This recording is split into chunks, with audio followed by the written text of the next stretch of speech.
पहले हम डिस्कस करते हैं मोल कंसेप्ट को। मोल कंसेप्ट के अंदर हम सबसे पहले देखते हैं मोल क्या है। जिस तरह से हम यहाँ पर अगर किसी कंटेनर के अंदर 12 बॉल्स को प्लेस कर दें, जैसे कि हमने यहाँ पर प्लेस किया 1 2 3 4 5 6 7 8 9 10 11 12।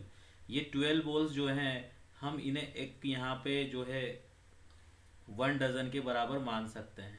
ठीक है, इन 12 बॉल्स को अगर हम 1 डजन के बराबर मान लें, सेम एज इट इज़ हम क्या करते हैं यहाँ पर, हम किसी कंटेनर के अंदर क्या जो एटम्स होते हैं वो बहुत छोटे होते हैं। तो अगर हम इस कंटेनर के अंदर जो है एटम्स को लेना शुरू करें, यहाँ पर हम बहुत सारे एटम्स को रखते जाएं रखते जाएं रखते जाएं रखते जाएं, अगर वो नंबर ऑफ एटम्स किसी भी एलिमेंट के जो नंबर ऑफ एटम्स हैं, अगर वो जो वैल्यू है 6.022 इंटू 10 टू द पावर 23 अगर हो जाए, 6.022 10 टू द पावर 23 अगर वो वैल्यू हो जाए, तो ये जो क्वांटिटी होती है इसे मैं यहाँ पर 1 मोल बोल देता हूँ। ठीक है, तो मैं लिख सकता हूँ यहाँ पर कि मेरा 1 मोल जो वैल्यू है वो किसके बराबर है, वो वैल्यू बराबर है मेरा 6.022 into 10 to the power 23 atoms के बराबर है। अगर मैं एटम्स लेता हूँ तो आयंस के बराबर है। अगर मैं आयंस लेता हूँ तो एनीथिंग जो भी मैं ले रहा हूँ उसके बराबर है, अगर मैं यहाँ पर लेता हूँ तो। ठीक है, अब यहाँ पर ये वैल्यू जो है 6.022 इंटू 10 टू द पावर 23 ही क्यों आया? ये वैल्यू कुछ और भी हो सकता है, 5 इंटू 10 की पावर 9 हो सकता है, कुछ भी हो सकता है ना। तो सर यही वैल्यू हमने क्यों लिया?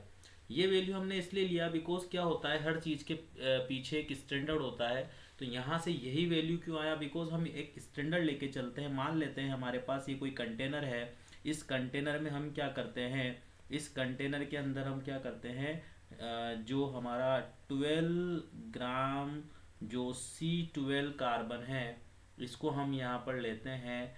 12 ग्राम ऑफ C12 कार्बन को हम यहाँ पर लेंगे, जो कि कार्बन का आइसोटोप है। जब हम इसके 12 ग्राम लेते हैं तो 12 ग्राम ऑफ कार्बन C12 के अंदर बहुत सारे एटम्स होंगे, और इन एटम्स की जब हम काउंटिंग करेंगे, इन बहुत सारे एटम्स की जब हम काउंटिंग करेंगे, तो ये जो वैल्यू होती है, ये वैल्यू हमारी किसके बराबर आ जाती है? 6.022 इंटू 10 टू द पावर 23 के बराबर आ जाती है। तो हम बोल देते हैं कोई भी क्वांटिटी जो इस वैल्यू के बराबर है वो क्या होगी? 1 मोल होगी। और एक साइंटिस्ट था आवोगाड्रो, जिसको रेस्पेक्ट देने के लिए हम इसे एन ए से भी रिप्रेजेंट करते हैं। A for Avogadro, N for number, है ना। तो हम इसे बेसिकली यहाँ पर आवोगाड्रो नंबर के नाम से भी जानते हैं। तो ये हमारा हो गया आवोगाड्रो नंबर। ओके, और यही वैल्यू हमारी होती है किसके बराबर? 1 मोल के बराबर। और यही वैल्यू हमारी किसके बराबर है? 6.022 इंटू 10 टू द पावर 23 के बराबर है। नाउ यहाँ पर जब हमने मोल के बारे में बातों को सीख ही लिया है, समझ ही लिया है, तो यहाँ से अब हम डिस्कस करेंगे मोल कंसेप्ट से रिलेटेड चीज़ों को।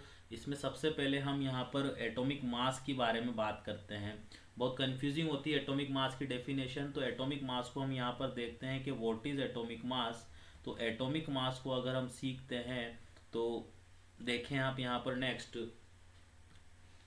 एटॉमिक मास की अगर हम बात करते हैं तो इसकी डेफिनेशन बहुत अजीब सी है। यहाँ पर मैं लिख दे रहा हूँ, atomic mass is a number, atomic mass is a number which tells that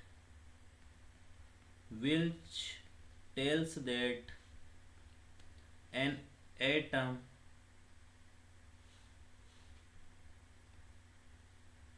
how much heavier than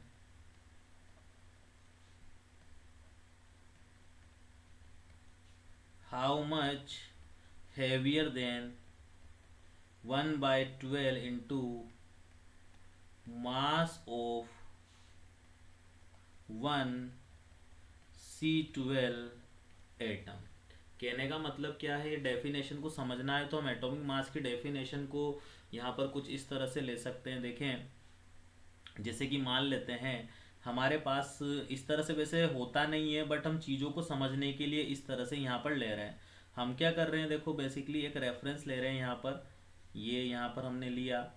अब हम क्या करते हैं, जैसे मान लेते हैं हमने यहाँ पर एक सल्फर का एटम प्लेस कर दिया, यहाँ पर एक सल्फर एटम है,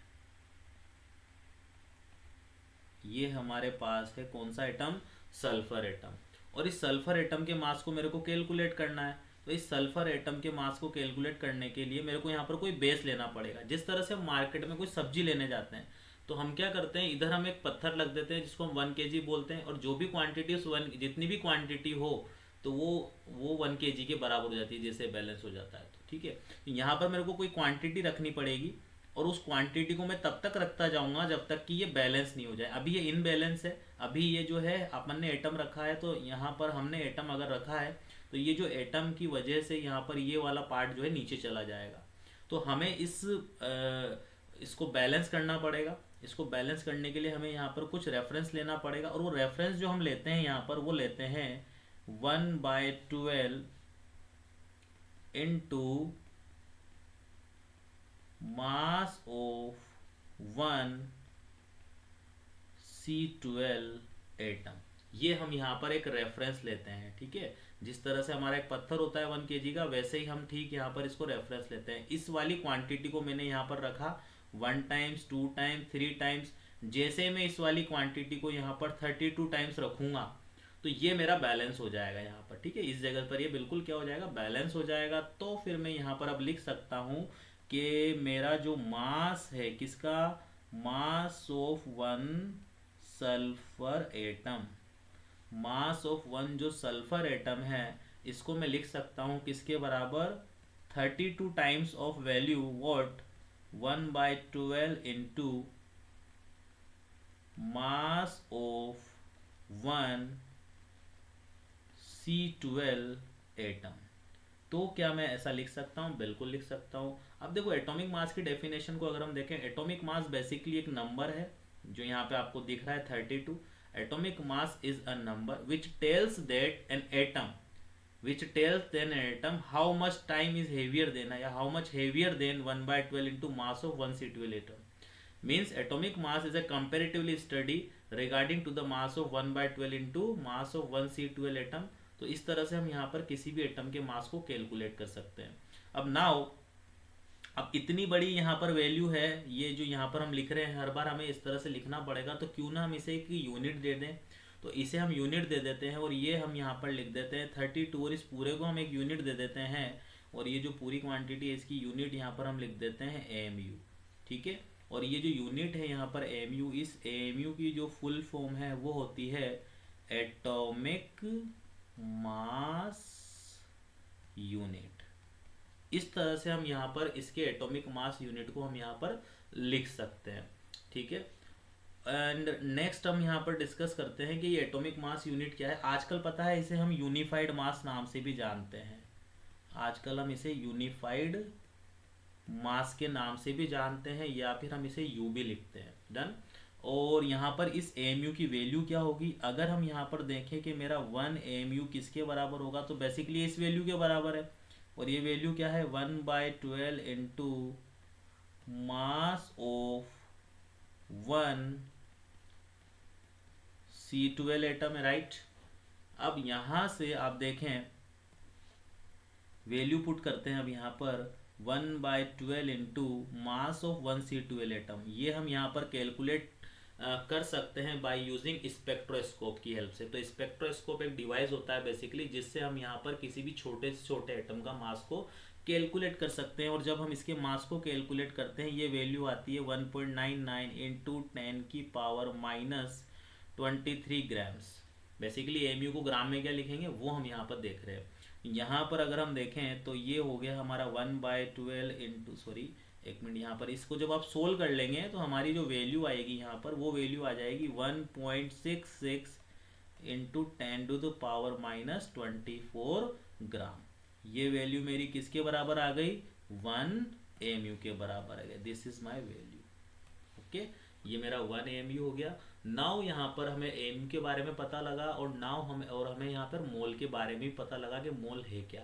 अब देखो AMU और मोल के बीच में भी रिलेशन है, सारी चीज़ इंटर रिलेटेड है। इस वजह से हमने यहाँ पर 1/12 into mass of C12 atom लिया है। यहाँ भी हमने आइसोटोप का 12 ग्राम जो पार्ट लिया वो भी C2L ही लिया। इनमें इंटर रिलेशन भी है। क्या इंटर रिलेशन है देखो, मैं वो आपको बता दे रहा हूँ। जब आप यहाँ पर 1 AMU की बात करते हैं तो 1 AMU बराबर हमारे पास एक वैल्यू तो हमें पता लग गई, क्या होती है, 1.66 इंटू 10⁻⁻24 ग्राम। एंड ये वैल्यू हमारी बराबर होती है 1/Na ग्राम के। ये भी एक यहाँ पर इम्पोर्टेंट थिंग है जो यहाँ पर बतानी थी। ठीक है, this is your value. Okay, now we are going to move on what. हम यहाँ पर अब देखेंगे कि एटॉमिक मास तो हमने सीख ही लिया जो कि एमयू में हमने देखा। नाउ हम ग्राम एटॉमिक मास की बात करते हैं। बेसिकली किसी भी एटम के मास को ग्राम में रिप्रेजेंट करना क्या कहलाता है, ग्राम एटॉमिक मास कहलाता है। बेसिकली इसे मोलर मास के नाम से भी जाना जाता है। तो अगर हम यहाँ पर देखते हैं तो हम यहाँ पर लिख सकते हैं atomic mass on the basis of unit हम बात कर रहे हैं। तो हम अगर यहाँ पर लिखें एटॉमिक मास, तो atomic mass on the basis of unit अगर हम बात करें तो एटॉमिक मास यहाँ पर जो है दो तरह से हम बोल सकते हैं। एक तो होता है एमयू में और एक होता है ग्राम्स में। ठीक है, अब very very important is that कि यहाँ पर हम एमयू में कब लिखते हैं, ग्राम्स में कब लिखते हैं, और वैल्यू भी जो होती है देखना आप सेम आने वाली किस तरह से। अगर हम बात करते हैं, अगर हम लिखें मास ऑफ वन एटम, अगर हम किसी एक एटम के मास को लिखते हैं, अगर हम किसी भी एक एटम के मास को लिखते हैं तो वो होता है हमारा किसके अंदर, एएमयू के अंदर। मतलब मास ऑफ वन एटम हमेशा किस में आएगा, एएमयू में। और यहां पर अगर हम लिखते हैं mass of 1 mole of atom, अगर आप मैं 1 मोल ऑफ एटम का मास लेता हूं तो वो ग्राम्स में आएगा। ठीक है, यहाँ हम एग्जाम्पल नोट कर लेते हैं इसका एक। तो अगर हम एग्जाम्पल देखते हैं तो अगर हम इसके एग्जाम्पल को नोट करें तो यहाँ पर हम लिख सकते हैं मास ऑफ 1 सल्फर एटम। एक सल्फर के एटम का मास अगर मैं निकाल रहा हूँ, ओनली एक सल्फर के एटम का मास, तो ये हमारे पास आएगा 32 AMU। ठीक इसी तरह से अगर मैं यहाँ पर लिखता हूँ एग्जाम्पल, तो अगर मैं यहाँ पर लिख दूँ mass of 1 mole of sulphur atom, अगर मैं 1 मोल ऑफ सल्फर एटम का मास लिख देता हूँ तो कमाल की बात यह है 32 ग्राम्स आ जाएगा ये। ठीक है, तो जो एक एटम के मास की वैल्यू एमयू में है वही 1 मोल ऑफ एटम के मास की काय में वैल्यू आती है, ग्राम्स में आती है ना। और सबसे बड़ी बात ये 1 मोल ऑफ एटम का मास है जिसे ग्राम एटॉमिक मास भी बोलते हैं, तो मोल्स का मास है बेसिकली ये। तो मोल्स का मास है तो इसे बेसिकली हम यहाँ पर मोलर मास के नाम से भी जानते हैं। किस नाम के जानते हैं, मोलर मास के नाम से भी जानते हैं। ठीक है, अब आप एक चीज समझ दिमाग में आ रही होगी कि सर ये 32 AMU है, एक एटम का मास, वही 1 मोल ऑफ एटम का मास कितना है, 32 ग्राम है। तो वैल्यू सर ये सेम कैसे हुई, वैल्यू ग्राम में ये है 1 मोल ऑफ एटम की और एक एटम के मास की वैल्यू 32 AMU, ऐसा कैसे। तो यहाँ पर देखो हम इस वैल्यू को समझने के लिए, मोलर मास की वैल्यू को समझने के लिए यहाँ पर हम देख सकते हैं, देखो हम इस तरह से लिख सकते हैं मास ऑफ 1 सल्फर एटम का मास कितना है बताएं, 32 AMU है, राइट। अब यहाँ पे अगर मैं ऐसा लिखूं मास ऑफ Na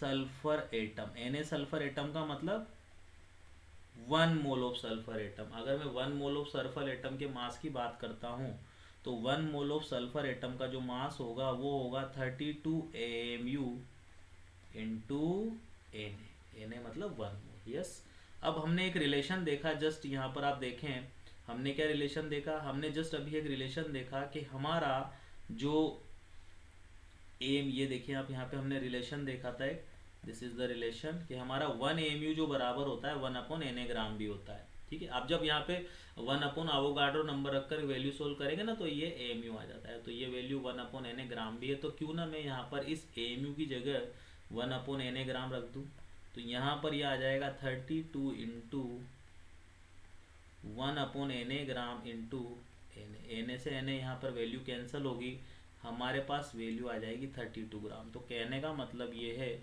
अगर आपको ये समझना है कि ये वैल्यू हमारी कहाँ से आई, तो ये वैल्यू हमारी यहाँ से आई। That is your concept of atomic mass. ठीक, नेक्स्ट यहाँ पर हम डिस्कस करते हैं किसको, नेक्स्ट हम डिस्कस करते हैं यहाँ पर मॉलिक्यूलर मास को। तो ये है हमारा मॉलिक्यूलर मास। मॉलिक्यूलर मास भी हमारा यहाँ पर कितने टाइप्स का होता है, ये भी हम यहाँ पर दो तरह से डिफाइन कर सकते हैं। एक तो होता है हमारा ठीक उसी प्रकार एमयू में, और एक होता है हमारा किसमें, ग्राम्स में। और ये सेम है, ग्राम्स में जो मास होगा, मॉलिक्यूलर मास जो होगा किसी भी मॉलिक्यूल का, इसे भी हम क्या बोलते हैं, मोलर मास ही बोलते हैं, क्योंकि ये किस में होगा, हमारा मोल्स का मास होगा। तो अगर मैं यहाँ पर बात करता हूँ तो मैं यहाँ पर सीधा सीधा लिख सकता हूँ मास ऑफ वन मॉलिक्यूल। अगर मैं वन मॉलिक्यूल के मास की बात करता हूँ तो एमयू में आएगा, और यहाँ पर मैं बात करता हूँ mass of one mole of molecule. यहाँ पर वन मोल ऑफ मॉलिक्यूल का मास हम लिखते हैं, मास ऑफ वन मॉलिक्यूल। यहाँ पर अगर हम एग्जांपल नोट करें तो देखिए, यहाँ पर एग्जांपल में हम लिख सकते हैं mass of one H2O molecule. तो अगर मैं वन H2O मॉलिक्यूल का मास लिखूंगा तो आप लिख सकेंगे 18 AMU, क्योंकि देखो एक वाटर मॉलिक्यूल है तो उसमें ये दो एटम इसके होंगे, वन एटम इसका होगा, तो टोटल मिला के 3 एटम का मास, एटम्स का मास है ओनली 3 एटम का, तो वो ऑब्वियसली किस में आना है, AMU में आना है। अब यहाँ पर हम लिख देते हैं कितना, mass of NaH2O, 1 minute, mass of NaH2O molecule. Mass of NaH2O molecule की अगर हम बात करते हैं तो ये हमारे पास देखो कितना आ जाएगा, 18 ग्राम आ जाएगा। और सेम ये इसका भी कंसेप्ट वही होगा जो हमने ऊपर सीखा कि ग्राम्स में वैल्यू जो है वही किसके बराबर आ रही है, AMU के बराबर आ रही है, क्योंकि वो मोल का मास है तो वो वैल्यू यहाँ से इस तरह से कट हो जाती है। This is the your concept of atomic mass and molecular mass. Okay, now हम यहाँ पर अब मोल के कुछ फॉर्मूलेस के बारे में बात करेंगे। एक्चुअल में मोल को हम यहाँ पर रिप्रेजेंट किससे करते हैं, एन से करते हैं।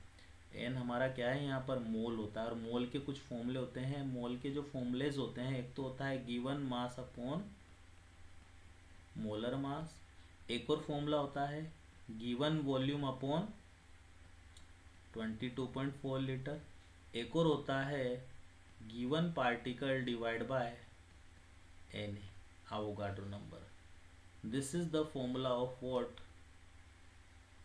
ये हमारे पास फॉर्मूला है किसका, मोल का फॉर्मूला है। ठीक है ना, अब ये आपस में इंटर रिलेटेड भी होते हैं, बहुत सारे क्वेश्चन इनसे बनते हैं, तो हम डायरेक्ट अगर फॉर्मूला लगा करके सोल्व करने की कोशिश करेंगे तो कहीं ना कहीं क्वेश्चन में क्या हो जाता है, गड़बड़ हो जाता है। तो हम इन फॉर्मूलेस को, अब ये फॉर्मूले आई कैसे ये भी बता देंगे, बट हाँ हम क्या करते हैं अभी डायरेक्ट जो है क्वेश्चन पे अटैक करते हैं, है ना। तो क्वेश्चन पे अटैक करने के लिए हम क्या करेंगे, डायरेक्ट इन फॉर्मूले से नहीं करते हैं, हम उसके लिए क्या करते हैं, चार्ट देखते हैं यहाँ पर, उसके बाद ही हम क्या करेंगे, कुछ क्वेश्चंस को यहाँ पर करेंगे। किस तरह से देखते हैं आप, यहाँ पर देखो, हम ये हमारे को वॉल्यूम दे रखा है, हमें मास कैलकुलेट करना है, हमें पार्टिकल दे रखे हैं, और हमें यहाँ पर जो है कुछ वॉल्यूम कैलकुलेट करना है, हमें कुछ भी गिवन हो सकता है और हमें कुछ भी यहाँ से निकालना पड़ सकता है। तो हमें बेसिकली यहाँ पर एक चार्ट होता है जिसे फॉलो करना होगा। यहाँ देख सकते हैं आप ये चार्ट कैसा है, दिस इज, इस तरह से आप क्या करेंगे, ब्लॉक्स बना लेंगे। ये बेसिकली अगर आपने एक बार दिमाग में इसको ब्लॉक्स को रख लिया तो आप क्या कर सकते हैं, as it is in block को दिमाग में रख करके किसी भी क्वेश्चन को सोल्व कर सकते हैं। This is the your chart.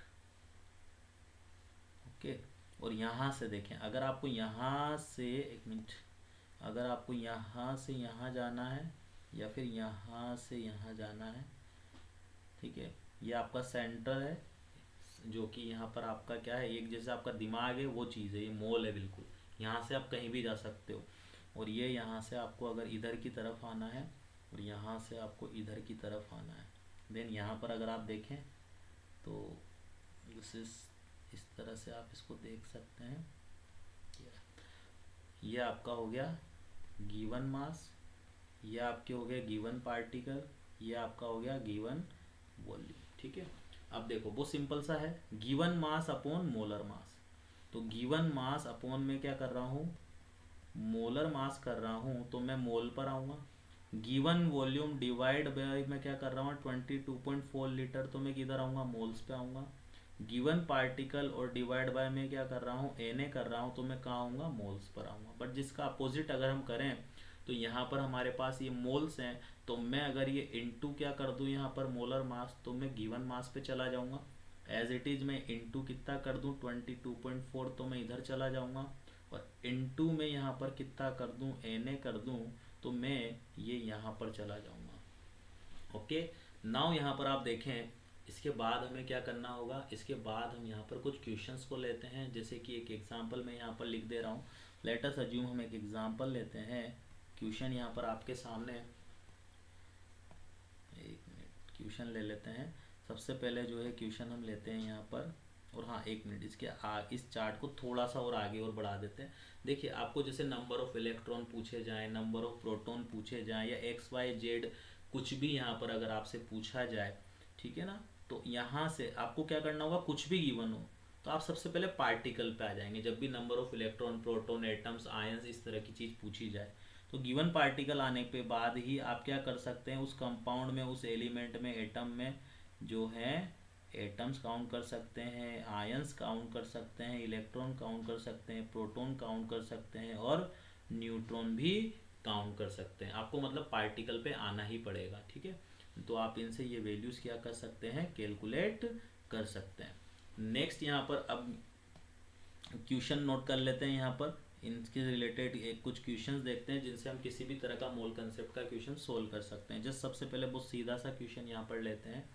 हमारे पास क्या है, लेट अस अज्यूम, एक क्वेश्चन लेते हैं, calculate the volume of 0.2 gram of CO2 gas at STP। ये STP क्यों लिखा, एक्चुअल में ये देखें आप, ये जो वॉल्यूम वाला पार्ट है ना, ये क्या होता है 22.4 लीटर, जो किसी भी गैस का वॉल्यूम होता है वो 1 मोल का वॉल्यूम होता है। किसी भी गैस का जो 1 मोल होता है, जैसे मान ले मैं इस रूम में ला करके 1 मोल गैस छोड़ दूँ, और उस रूम में ला करके 1 मोल गैस को अगर मैं छोड़ देता हूँ, तो वो 1 मोल गैस ऑटोमेटिकली STP की कंडीशन पर, किसकी कंडीशन पर, STP की कंडीशन पर, स्टैंडर्ड टेम्परेचर मतलब 0 डिग्री सेंटीग्रेड, स्टैंडर्ड प्रेशर मतलब 1 ATM pressure.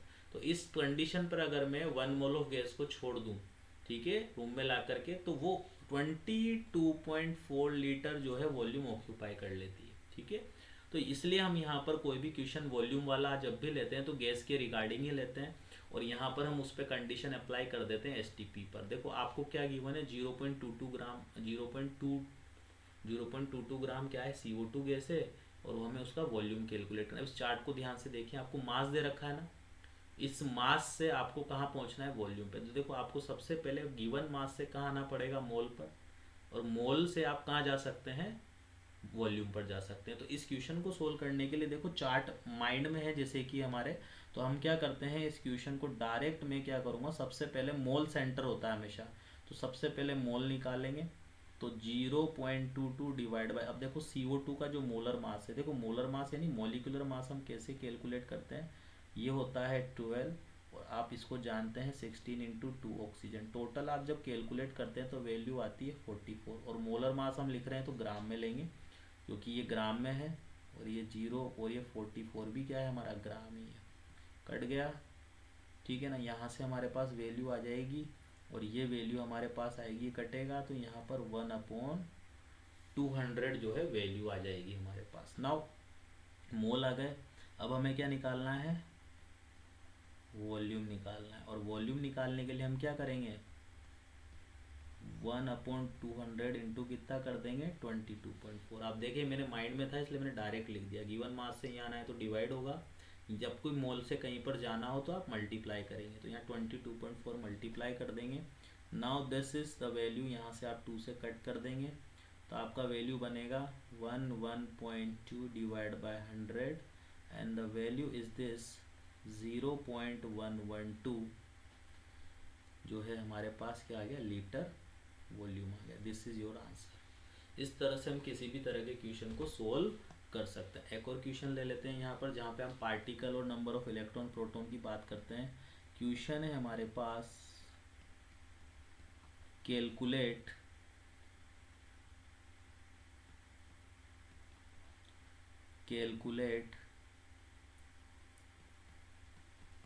number of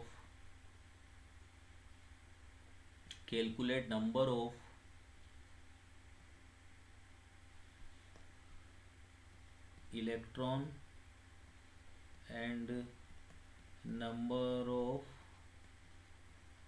hydrogen atoms in 51 gram of ammonia.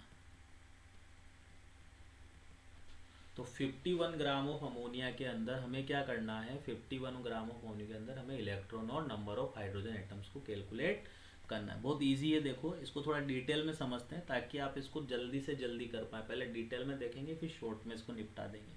तो सबसे पहले यहाँ पर आप देखें, अब देखें यहाँ पर आपको क्या देखो, मैंने बोला सबका सिस्टम हमें क्या लेके जाना है, मोल्स पर लेके जाना है। तो यहाँ पर जो मोल होगा आप क्या लिखेंगे, गिवन मास अपॉन क्या करेंगे, मोलर मास करेंगे। गिवन मास कितना है यहाँ पर बताएं, 51। और अमोनिया जो होता है, अमोनिया का फॉर्मूला होता है हमारे पास NH3, और जो NH3 का जो मोलर मास होता है वो कितना होता है 17 ग्राम। तो आप यहाँ 17 लिखेंगे, 17 से 17 कट होगा तो बेसिकली यहाँ पर आपके पास 3 मोल आ जाएंगे। नंबर ऑफ मोल हमारे पास कितने आ गए, 3 आ गए, है ना। अब यहाँ से हमें देखो, हमें नंबर ऑफ इलेक्ट्रॉन प्रोटॉन जब भी निकालने, तो मेरे माइंड में है कि हाँ मैं मोल पर आ चुका हूँ तो मेरे को डायरेक्ट पार्टिकल पर आना है। तो नंबर ऑफ पार्टिकल या number of ammonia, number of ammonia is equal to, है ना, नंबर ऑफ अमोनिया मॉलिक्यूल लिख सकता हूँ, नंबर ऑफ अमोनिया लिख सकता हूँ is equal to 3 into 6.022 into 10⁻23, N से मल्टीप्लाई कर दिया। ये हमारे पास टोटल नंबर ऑफ अमोनिया आ गई कि हमारे पास टोटल अमोनिया है कितनी। एक मोल में हमारे पास इतनी अमोनिया होती है, तो 3 मोल में कितनी हो जाएगी, इतनी अमोनिया हो जाएगी, ठीक है। तो ये हमारे पास वैल्यू आ गई, है ना। अब यहाँ से हम क्या करते हैं, इस वैल्यू को सोल्व ऐसे कैसे लिखा रहने देते हैं। अभी हमारे पास टोटल नंबर ऑफ अमोनिया आई है। अब टोटल नंबर ऑफ, यहाँ पर हम देखो, इन 1 अमोनिया, अगर मैं 1 अमोनिया की बात करता हूँ, इन 1 ammonia total number of hydrogen, total number of hydrogen atom कितने हैं, 3 है। तो अगर मैं लिखूं इन